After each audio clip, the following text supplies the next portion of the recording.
ನಮಸ್ಕಾರ, ನೀವು ನೋಡ್ತಾ ಇದ್ದೀರಾ ನ್ಯೂಸ್ ಫಸ್ಟ್. ನಾನು ವಿದ್ಯಶ್ರೀ. ಈ ಕ್ಷಣದ ಪ್ರಮುಖ ಸುದ್ದಿಗಳನ್ನ ನೋಡ್ತಾ ಹೋಗೋಣ. ಅದಕ್ಕೂ ಮೊದಲು ಹೆಡ್ಲೈನ್ಸ್. ಬಳ್ಳಾರಿಯ ಜಿಂದಾಲ್ನಲ್ಲಿ 2 ಕೋವಿಡ್ ಕೇಸ್ ಪತ್ತೆ. ಹೊರ ರಾಜ್ಯದಿಂದ ಬಂದವರಿಗೆ ಸೋಂಕು ದೃಢ. ಹೊರಗಡೆಯಿಂದ ಬರುವವರ ಮೇಲೆ ನಿಗಾ ವಹಿಸೋಕೆ ಒತ್ತಾಯ.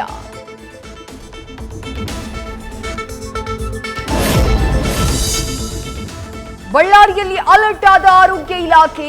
ವಿಮ್ಸ್ನಲ್ಲಿ 40, ಜಿಲ್ಲಾಸ್ಪತ್ರೆಯಲ್ಲಿ 10 ಬೆಡ್ ವ್ಯವಸ್ಥೆ. ತಾಲೂಕು ಆಸ್ಪತ್ರೆಗಳಲ್ಲೂ ಪ್ರತ್ಯೇಕ ಕೊಠಡಿ, ಬೆಡ್ ವ್ಯವಸ್ಥೆಗೆ ಸೂಚನೆ.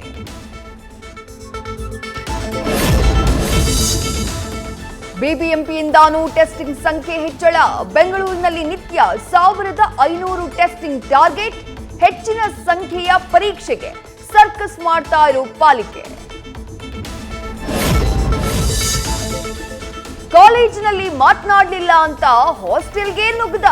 ರಾಯಚೂರಿನಲ್ಲಿ ಕಂಠ ಪೂರ್ತಿ ಕುಡಿದು ಧಮಕಿ ಹಾಕಿದ ಯುವಕ. ಭಯದ ವಾತಾವರಣದಲ್ಲಿರುವ ವಿದ್ಯಾರ್ಥಿನಿಯರು.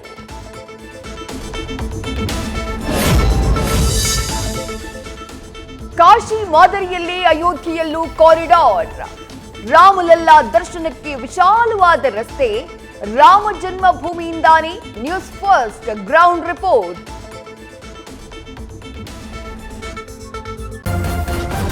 ನ್ಯೂಸ್ ಫಸ್ಟ್ ನಿರ್ಭೀತಿಯಿಂದ ನಿಮ್ಮ ಪರವಾಗಿ.